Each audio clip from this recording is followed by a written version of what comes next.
अपने आप पर पर्दा डालने के लिए कोई और झूठ न करने की कोशिश करो। सच बोलने से क्यों डरते हो? साहस से कह दो कि मैं तुम्हें पसंद नहीं, इसलिए किसी बीबी की तलाश में हो जो मुझसे भी अधिक सुंदर हो, अधिक पढ़ी लिखी हो, फैशनेबल हो और बहुत सा दहेज लाकर तुम्हें माला माल करे और तुम समर्थ हो। दुर्गा, तुम्हें बेकार का वहम हो गया है। मैं सच कहता हूँ, मैंने शादी के लिए विज्ञापन नहीं दिया है। कैलेंडर के देवी देवताओं के चित्रों की ओर मुंह करके रूंधे गले से, हे भगवान, मुझे आज मौत क्यों नहीं आ जाती? जिसे मैं अपना सर्वस्व समझती थी वही बेगाना हो गया है। मदन मोहन भी कैलेंडर की तरफ मुंह करके, हे भगवान, मैं कैसे अपनी पत्नी को यकीन दिलाऊं कि दुर्गा तमकर बाहर की गली में साइकिल की घंटी और दरवाजे पर दस्तक। बाहर से खुश होकर चिट्ठी की ओर लपकते हुए मदन मोहन कहते हैं, शायद डाकिया नेशनल पत्रिका के दफ्तर की चिट्ठी लाया है।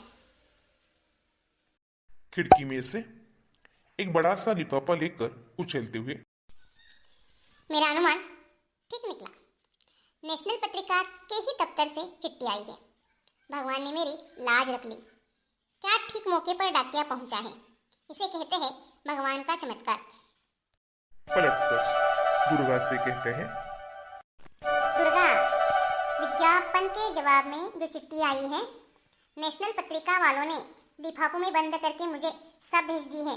इनसे तुम्हें पता चल जाएगा कि मैंने विज्ञापन शादी के लिए नहीं, नौकरी के लिए ही दिया था। खोलो लिफाफा।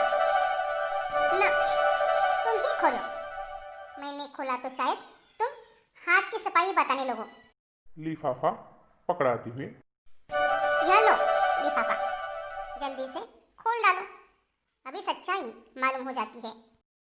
दुर्गा जल्दी से लिफाफा फाड़कर उसमें से कागज निकालती है। चिट्ठियों को फाड़कर व्यंग से, जी हाँ, सच्चाई मालूम हो गई है। यह लीजिए, 5 रूपवती गुणवती कन्याओं ने आपके घर की आजीवन नौकरी के लिए अर्जियां भेजी हैं, अपने अपने फोटो के साथ। दुर्गा चिट्ठियों के साथ आए फोटो अपने पति को दिखाती है। वह चौंक कर देखता है और हक्का बक्का सा रह जाता है। दुर्गा आंखों से आग बरसाती रही है। हैरान से मदन मोहन, यह क्या? खटाखटा सा आराम से कुर्सी पर बैठ जाता है, माथे का पसीना पोंछते हुए जरा देखूं तो। फोटो उसके सामने करके व्यंग से, जरा तुम पूरी तरह देख लो अपनी इन भावी पत्नियों को। फोटो ऊपर उठाकर, आहा, यह तो बिल्कुल फिल्म एक्ट्रेस मालूम होती है। क्या रूप पाया है इसने।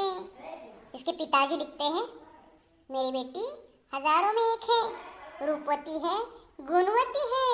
फटी फटी आंखों से देखते हुए किम कर्तव्य विमूढ़म सा, कुछ समझ में नहीं आ रहा है कि कैसे विज्ञापन में यह गड़बड़ी हो गई।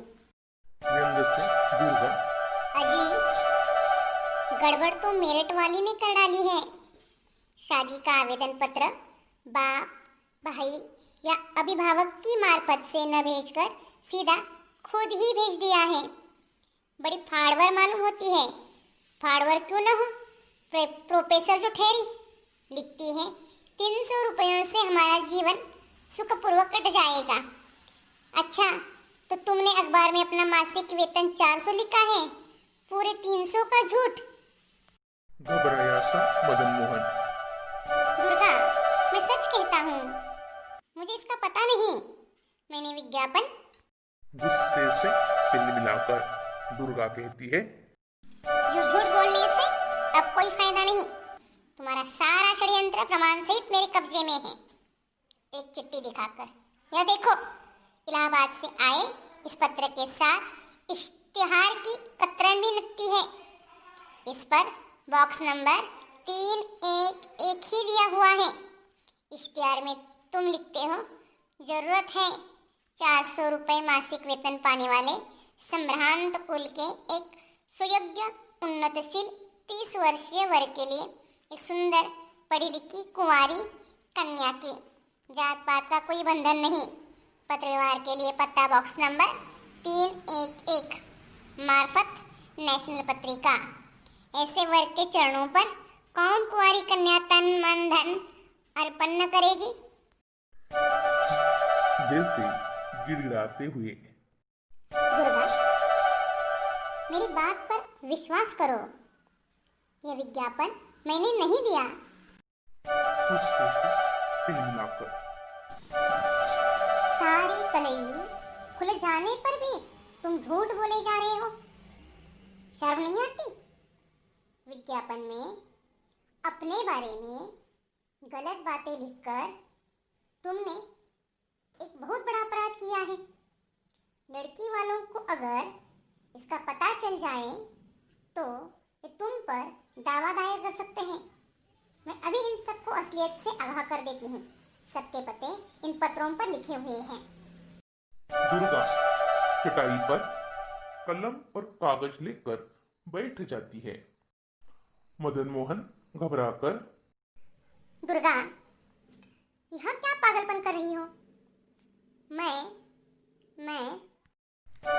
कलम को भाले की तरह उठाकर गुस्से से, तुमने मेरे साथ जो छल किया है, मेरे जीवन को नष्ट करने के लिए जो षड्यंत्र रचा है, उसका जवाब यही पागलपन है।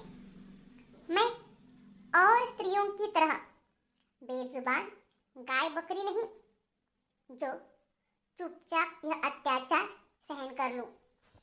मेरा रोम रोम प्रतिहिंसा की ज्वाला से जल रहा है। मेरे जीते जी तुम दूसरी शादी नहीं कर सकते। मैं अभी लिखती हूँ। एक कागज पर लिखना शुरू कर देती है। मदन मोहन एकाएक गर्म होकर, दुर्गा, बेकार बात न बढ़ाओ। कहे जो दिया की, तो क्या चुपचाप अपने घर सौताने दो? तुम मेरी तो सुनती नहीं, अपनी ही हाकी जा रही हो। तुम अपनी कर चुके, अब मेरी बारी है। फिर से लिखने लगती है। मदन मोहन गुस्से से, तो तुम मेरा क्या बिगाड़ लोगी अगर मैं दूसरी शादी कर ही लूं? आपेट से बाहर होकर चमककर दुर्गा खड़ी हो जाती है। दूसरी शादी होने से पहले मैं तुम्हें मारकर खुद फांसी पर लटक जाऊंगी, समझे? झपटकर गुस्से से मदन मोहन, तो पहले मैं ही तुझे ठिकाने लगा दूंगा। चिल्लाकर दुर्गा, जरा हाथ लगा कर तो देखो।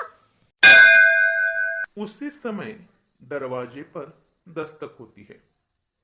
घर के रणक्षेत्र के दोनों योद्धा ठंडे पड़ जाते हैं।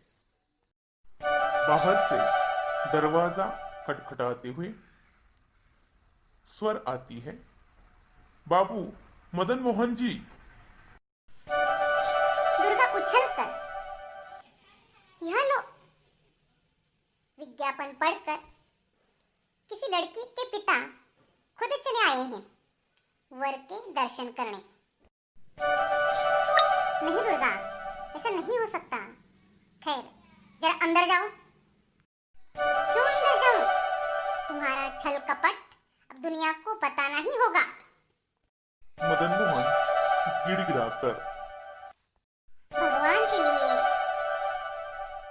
बाहर से दरवाजे पर फिर दस्तक होती है, बाबू मदन मोहन जी।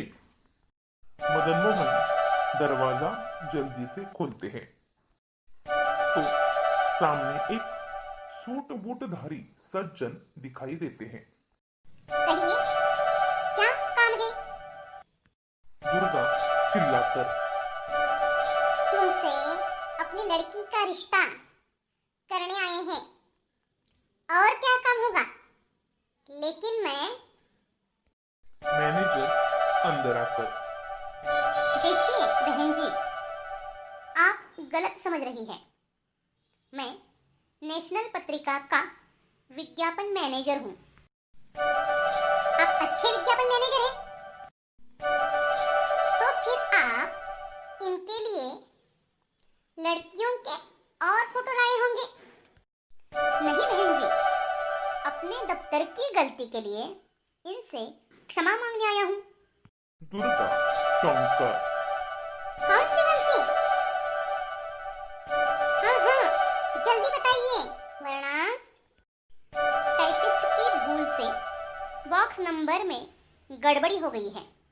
इनके पास किसी दूसरे विज्ञापन की चिट्ठियां भेज दी गई हैं। हे भगवान, तेरा लाख लाख शुक्र है। क्या आप सच कह रहे हैं? हाँ हाँ, इनका बॉक्स नंबर था 3111 और चिट्ठियां इन्हें भेज दी गई है बॉक्स नंबर 311 की। मदन मोहन हर्ष विभोर सा, सुना दुर्गा, ये रही वे चिट्ठियां। मैं आपका आभारी हूँ। आप अपनी गलती बताने के लिए स्वयं चले आए। लेकिन मैं पूछता हूँ कि अपने दफ्तर में ऐसा नालायक टाइपिस्ट क्यों रखा है? उसकी गलती से मेरे घर में जो आज हो गया, पता नहीं क्या हो जाता। कैसे? मेरी पत्नी समझी कि मैं दूसरी शादी करने जा रहा हूँ। दुर्गा कुछ लज्जित सी दिखाई देती है। मैनेजर हंसते हुए, नहीं नहीं, आपने तो नौकरी के लिए विज्ञापन दिया था, उसके उत्तर में ये चिट्ठियां हैं। लिफाफा पकड़ता है। वैसे मैंने अपने टाइपिस्ट को बर्खास्त कर दिया है। यदि आप चाहें तो 200 रुपये मासिक पर आप हमारे दफ्तर में आ सकते हैं। खुशी से उछलकर मदन मोहन, मुझे मंजूर है। मैं कल से ही काम शुरू कर दूंगा। आप आज से ही काम शुरू क्यों नहीं करते? आज मुझे घर में एक बहुत जरूरी काम है। आंखों से धमकाते हुए दुर्गा, क्या काम है? आज ना पंडित को बुलाकर तुम्हारे साथ दूसरी शादी करनी है। सब हंसते हैं। हंसते हुए मैनेजर कहते हैं, लेकिन इसके लिए आपको पहले हमारे अखबार में विज्ञापन देना होगा। सब ठहाका मारकर हंसते हैं और पर्दा गिरता है। इस प्रकार मदन मोहन और दुर्गा के बीच जो गलतफहमी हो गई थी वह दूर होती है और दोनों हंसी खुशी अपना जीवन बिताने लगते हैं।